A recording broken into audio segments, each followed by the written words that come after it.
Hi guys, Quentin here from Modo. We're here with Charlotte Johnson from KrakenFlex, who we've been wanting to get on for a while. And today we're going to talk about technology in the energy storage world and how it's really changing how assets are operated. So Charlotte, thank you very much for coming on and speaking to us. Before we get started, I guess it'll be good to have for the guys at home watching or wherever they're watching this, who is Charlotte Johnson and how do we end up here? Well, thanks firstly for inviting me, but I'm Charlotte Johnson, a senior analyst at KrakenFlex.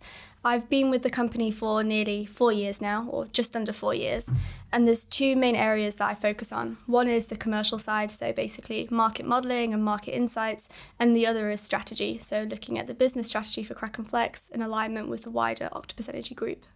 Great, and so on your background before this, how did you end up in the world of energy? Did you always plan for a life in energy?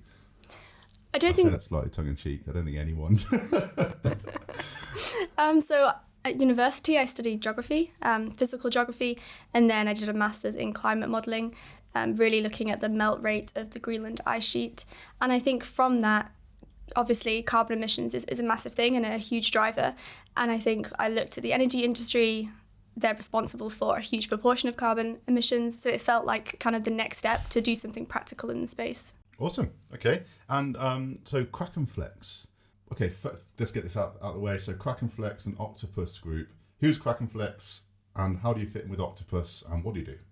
Yeah, so KrakenFlex was originally Upside Energy. Oh, and Upside, sorry. Yeah. Yes, yeah. So originally Upside for probably the past 5-6 years, I think since 2014, 2015. We were acquired late last year by Octopus Energy, or the Octopus Energy Group. And within the Octopus Energy Group, you've got multiple companies. So there's Kraken Tech and KrakenFlex that are kind of related together and they sit in one side. And then you've got Octopus Energy Services, Octopus Electric Vehicles, Octopus Renewables, and then there's a number of other areas of the business too. Okay, and so your bit KrakenFlex, so you're based in Manchester, right? How many people are there in the company? What's the teams? Is it software developers or is it commercial people? How's it split? And then who's the customer? Yeah, so we are based in Manchester, the Northern Quarter, although we do have an office in London as well. The split is mainly, or the largest proportion of the company is software developers. So we've got a huge number of tech teams. And then we've got a small commercial side. Okay. And KrakenFlex. So is KrakenFlex, the KrakenFlex is the company, right? Yes. And then what's the product called and who's the customer? Yeah, so the product has, it's a modular platform. So we've got 4 separate modules and they're basically control and dispatch. And that's where we connect to assets and dispatch them. You've got optimization, where we basically pull in market price signals and optimize the assets and decide when you should dispatch them. You then have alerts and notifications. And then you've got reporting and analytics, which is all around sort of operational performance and financial performance of the assets. Okay, so if I got this right, you guys do like the technology, the controls, and do you do market access as well? So getting folks into frequency. Do you do the optimization bit like a Habitat would or an EDF, or do you do something different? Yeah, so it would vary between customers. In terms of ancillary services, if we start there, we basically do access to ancillary services for customers that are potentially don't have a megawatt to enter the market. So we would be too small. Yeah, because they're too small. So we would aggregate them and we would basically bid them into the market for them. So we do that for a number of customers at the moment, usually retail customers that have got smaller portfolios. In terms of, so is this like Joe Bloggs with his electric vehicle, or is this like what?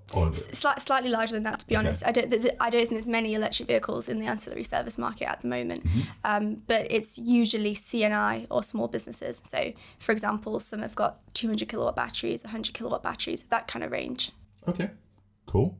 And so in that case, so just going to take this back a step. So you provide the technology and some tools for folks who are doing the optimization, right? So is that screens for trading teams or is that algorithms? Is it price forecasting? Yeah. How does that all fit together? The idea is that customers upload their own price forecast or they perhaps their own sort of market forecast. Yeah. They also will look at if they've got a VPP or a virtual power plant with renewable generation in as well, they'll pull in their own generation forecast. Our optimise would look at optimizer, would look at the market prices, look at the assets that are in the portfolio and decide when to basically dispatch them. Okay. So you can do it that way, or you can send as a dispatch schedule via an API. So there's like two different ways, and it all depends on the customer and what their capabilities are like, really. Okay, so could you who are your biggest customers right now? Are you able to say who they are and what you do for them?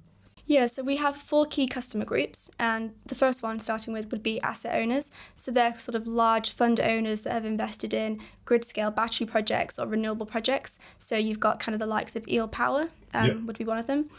You then have off-takers. So these would be companies like EDF Energy, Habitat Energy, Shell, and they're people that would use us to connect to a large number of distributed assets. You then have retailers, so that would be the likes of sort of Bright Energy, Haven Power, and Octopus Energy, who have a growing portfolio of either domestic flexibility or C&I flexibility.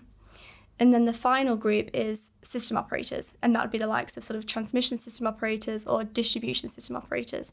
And that's the kind of work that we're doing with Elia Group. So they're you just signed a deal, or something was just agreed and there was a photo taken. Congrats to you and the team for doing that. It was big moves abroad, right? Yeah, so one of our first international deals actually. So Elia are the transmission system operator for Belgium and also 50 Hertz in Germany. So Germany's got 4 or a few different transmission system operators. Octopus, of course, acquired Upside, which became Kraken Flex, and now you have, which is incredible. You know, you've got now some more, hopefully, some more money to spend to grow the team, deliver on the vision, deliver on the technology. So my question is, what does that look like now? You have the backing to deliver on what the vision of the company was. What does that look like in 2030? You know, where does Kraken Flex fit into that? What's the technology going to do to your customers that's going to make their world better? Yeah, and I think if you look across the 4 customer segment groups, you can see that we're trying to branch out and diversify from just one customer type. And the idea of that is to really help us be at the heart of the technology that then enables the energy transition. So to do that, internationalization is a huge one for us. So KrakenFlex and Octopus have a very strong presence in the GB market, and now it's really looking at how we can enter new geographies strategically to sort of access that vision. Okay, and then of course Europe's first, and then Octopus is in the States now, isn't it? They're in the States. So Texas is the state they're in. They're in Japan with Tokyo Gas, Origin in Australia, and then Europe. Brilliant. Okay, so and the last question about Kraken Flex. So what's the business model? How do you guys make money? Do you charge per license? Do you charge per seat? Does is there a box that you sell? What's the business model look like? Yeah, so there's 2 different sides to it. We're a software as a service company, so we have a subscription fee, and customers basically pay £1 per kilowatt per year fee for the volume that they put on the platform. And so you'll see that varies between customers because it depends on how many modules you take and also how big your asset is or how big your portfolio is. Okay. On the other side, just a question on that. Because of course, having 100 kilowatt assets, the math is going to be wrong in my head now, but put a 0 on where I shouldn't. But a lot of small assets is not the same as one big asset, right? Because the amount of effort to get those small assets into the market and all the metering and registration and stuff, it doesn't really scale like one. So I guess it can't cost the same for that as a big unit. And that's one of the big problems that our industry needs to solve, right? Yeah. So at a smaller level, it tends to be £1 per asset fee instead. Yeah. All right. So now about the wider industry. So you've been around for a while. You've been doing lots of writing, and we've been following Charlotte, and I'm sure a lot of the folks watching have been following the stuff you've been writing and putting on LinkedIn.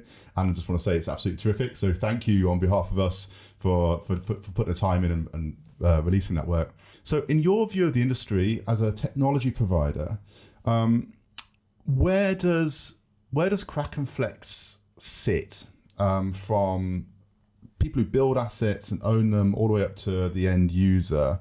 How does Kraken Flex sit within that, and what are the changes that Kraken Flex is making to the industry? Yeah, so if you're looking at it from a customer point of view, it would be sitting between the asset owner and the optimizer or the off-taker.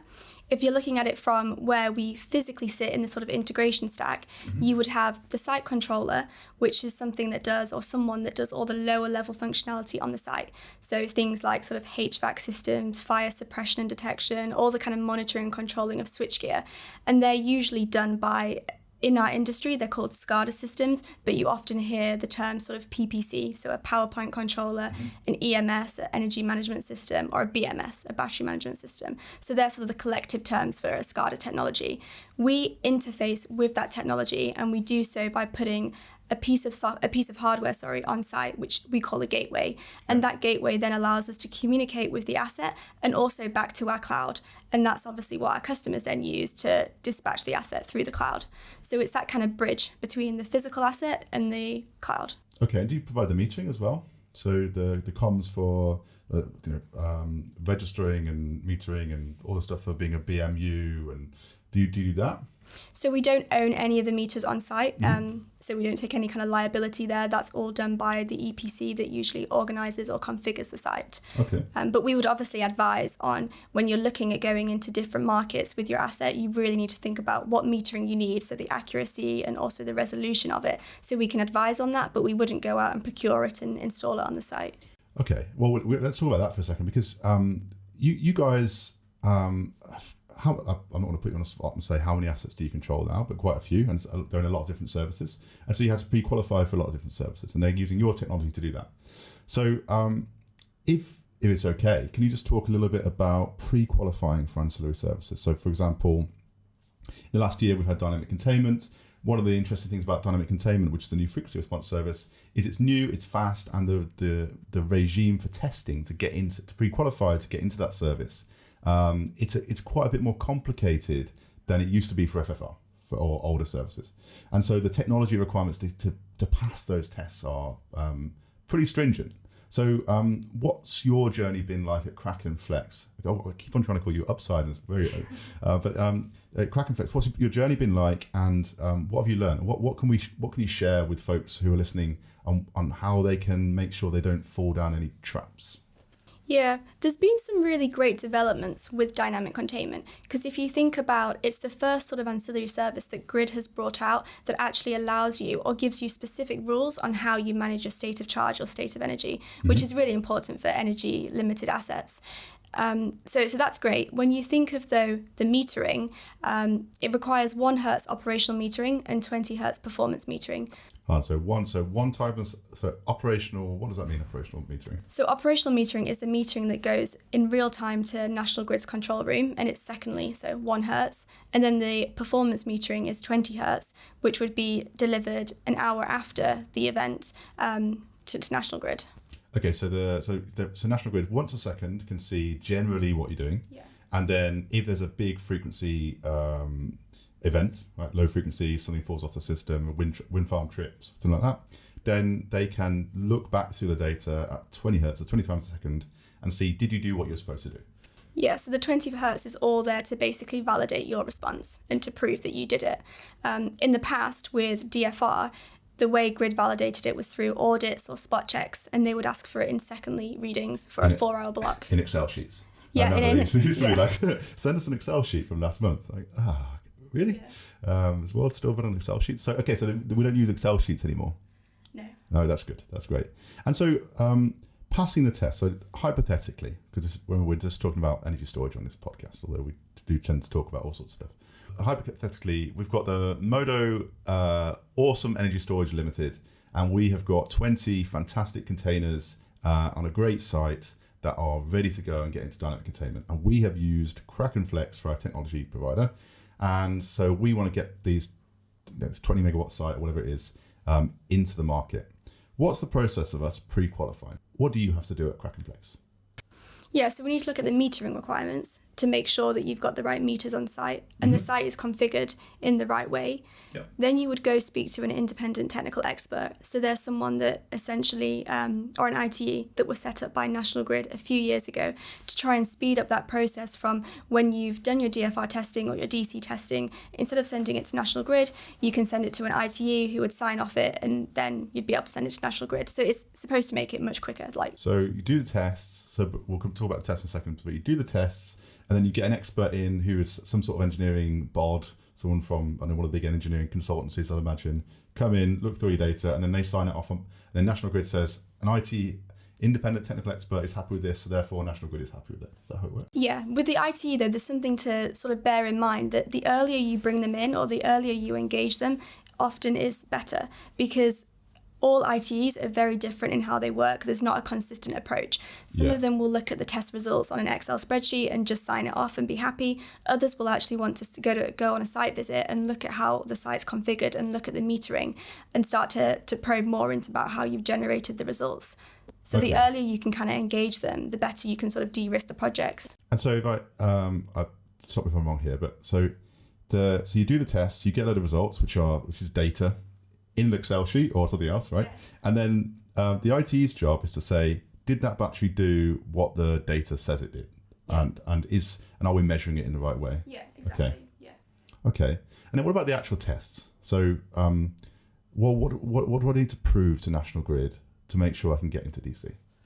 Really that you have a stable internet connection. So when you think, in the sense of when you're looking at the operational metering, that's the secondary data that goes to National Grid, you need to be able to, not all sites will be configured in a way that they can deliver stable readings to National Grid every second. Yeah. So there's a bit of leniency with some dropouts, but there's a threshold on how much you can kind of have. So you need to be able to prove that you've got a stable connection.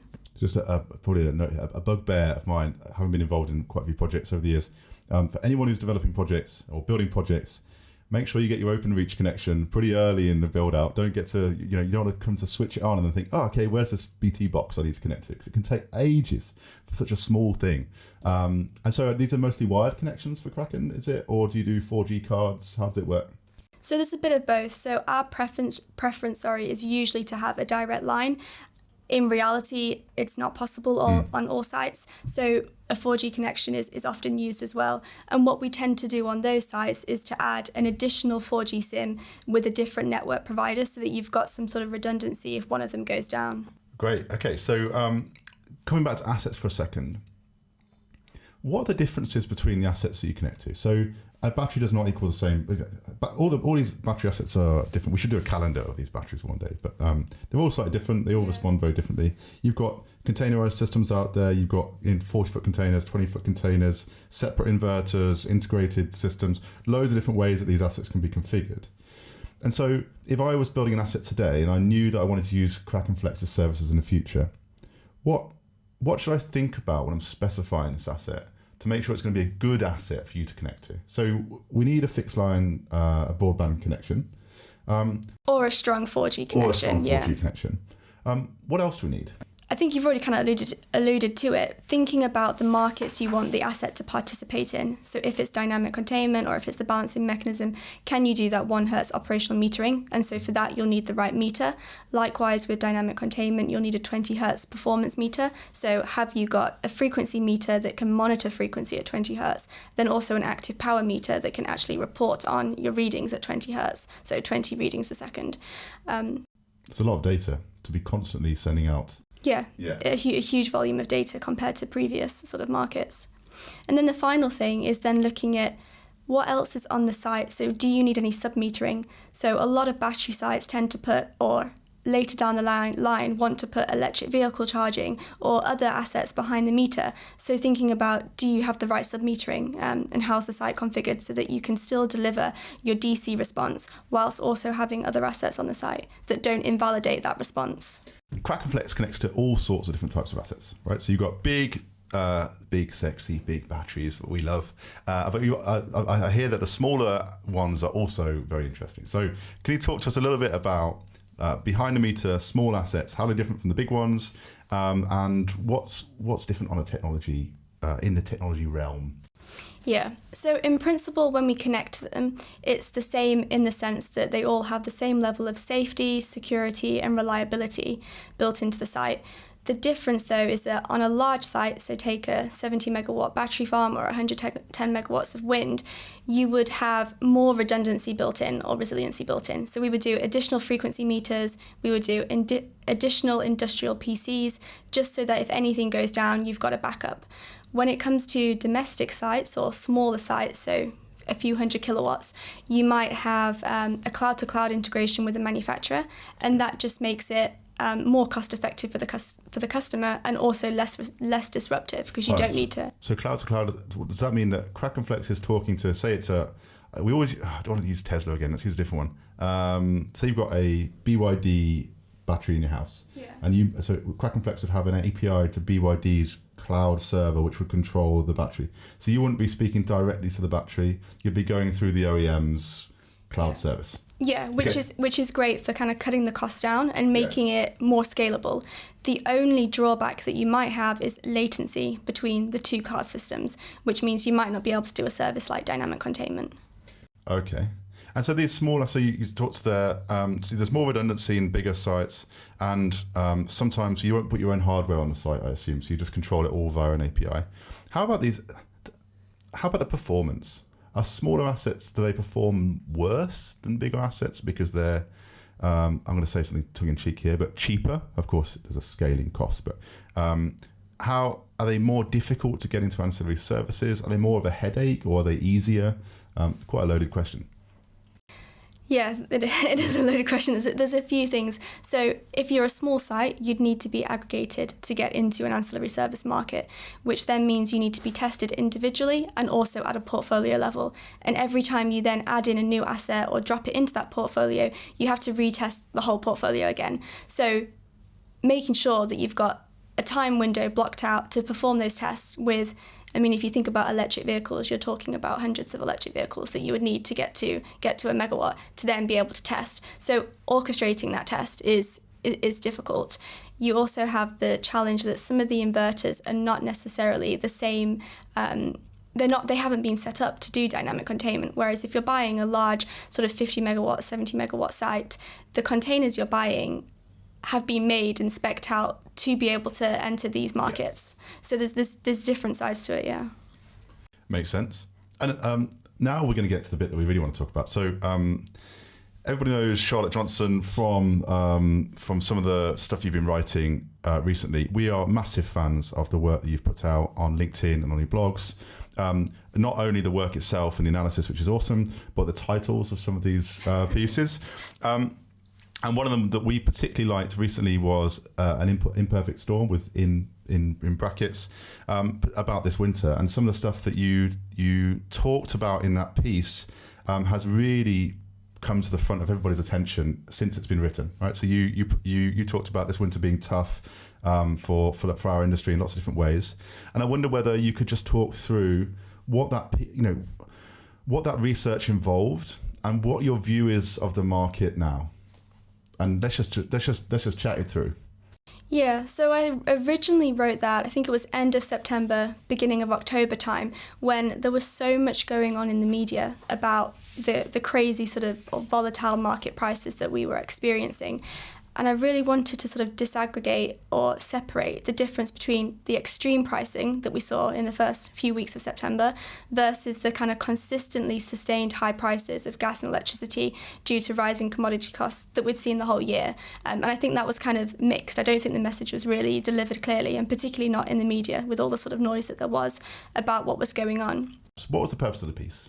Yeah, so the first few weeks of September, the market prices on the day-ahead market and the balancing mechanism were significantly higher than what they'd been the rest of the year. So I think the day-ahead price reached a new record of over £2,500 per megawatt hour, and the balancing mechanism bids and offers were accepted at over sort of £4,000 per megawatt hour. Which is insane, right? Yeah. It feels normal to us now, in December recording this, but I mean, to everybody everybody in the industry, this is crazy. Right? Yeah, and particularly when you think about like an average day ahead price, which could be anywhere between sort of £40 to £50 per megawatt hour, £4,000 per megawatt hour in the BM, or £2,000, £3,000 per megawatt hour in the day ahead market is a massive difference. Especially day ahead, right? Because day ahead is, day ahead is of course day ahead. No flies on me there. But there's so much longer after 24 hours ahead to.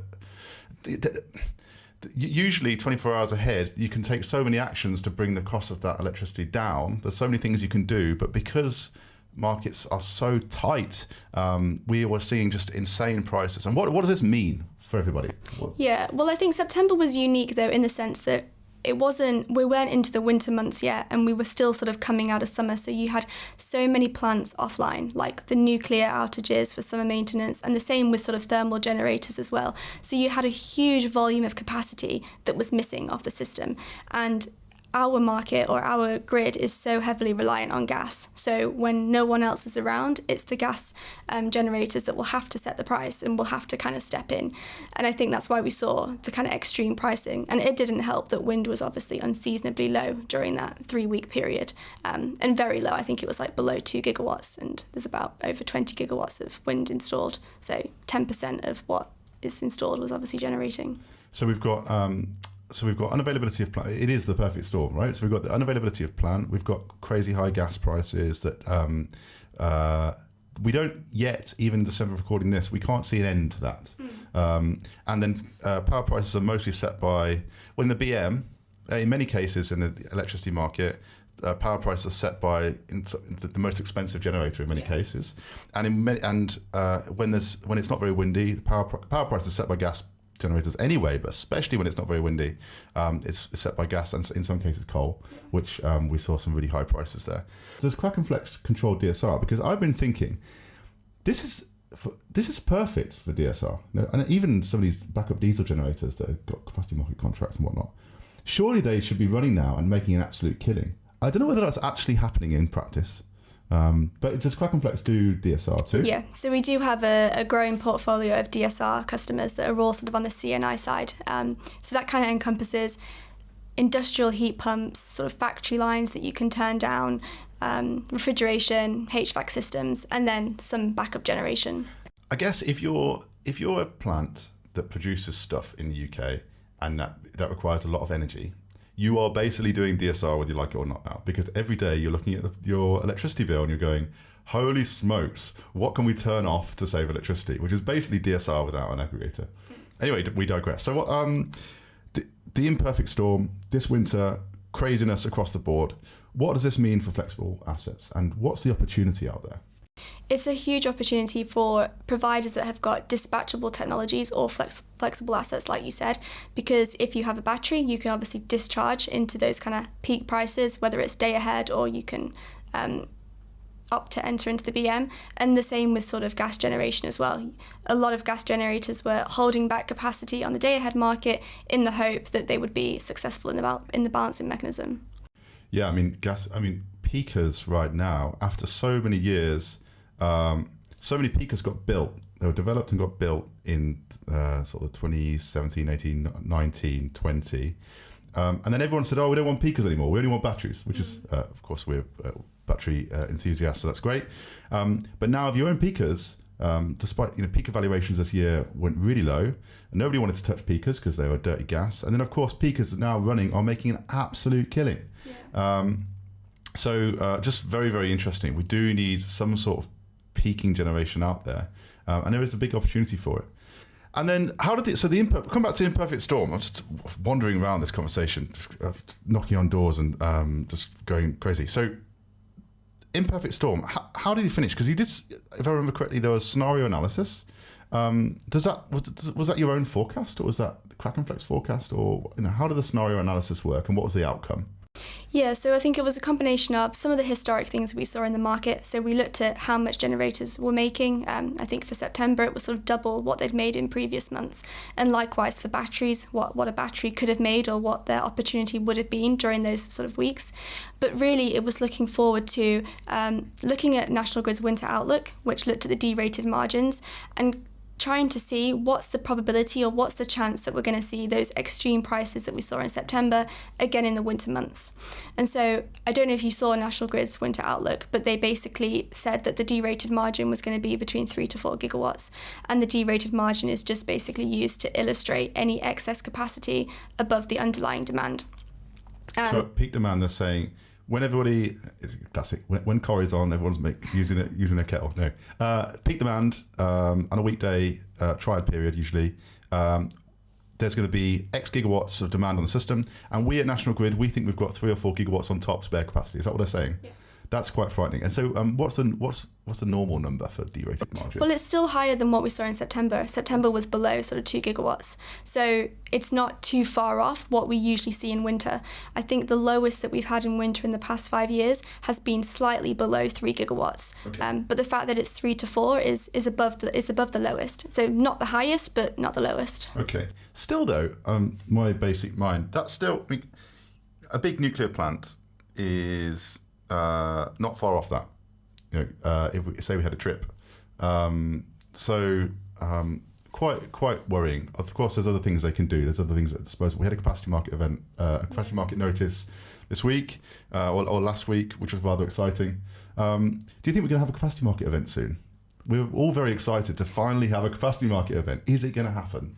Probably likely that it's going to happen. It's just whether or not it actually turns into a capacity market event. It is another thing, because the market tends to be quite good at responding. And we saw that last year. I think there was a 6 electricity margin notices and a few kind of capacity market notices, but nothing really resulted in a capacity market event. It's quite rare that we sort of get to that point, because we've got a market that's very responsive. Although sensitive, it's very responsive to events that are happening. Yeah, I mean, not that it would be interesting to see how much actually, in an actual capacity market event, how much capacity could actually switch on for it. I don't know. What are you working on at the moment? Is there a new piece coming out? Should we?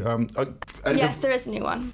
Okay. Yeah, so I don't know if you saw the one I did last year, sort of a year in review of 2020. I think it was called The Good, the Bad and the COVID. Okay. I'll do a repeat this year, not the same title. I need a new title. Like Spotify Unwrapped. But okay, cool. But yeah, looking at the highs and lows that have happened this year for 2021. And so for anyone who's listening or watching, so you can find Charlotte. How do people follow you and your work? What should they do? Follow you on LinkedIn? Are you how do we do that? Yeah, so I have a Medium account, which I put all my blogs on, and then also LinkedIn. Okay, awesome. And do that, because you will learn a lot. So I just want to say, Charlotte, thanks so much for coming on. It's been awesome. And we really look forward to hopefully having you back in the Modo offices sometime soon. And everybody who's watching, listening, do follow Charlotte. Can they send you a DM and ask any questions? Yeah, of course, yeah. And see you next time. Thanks very much. Thank you.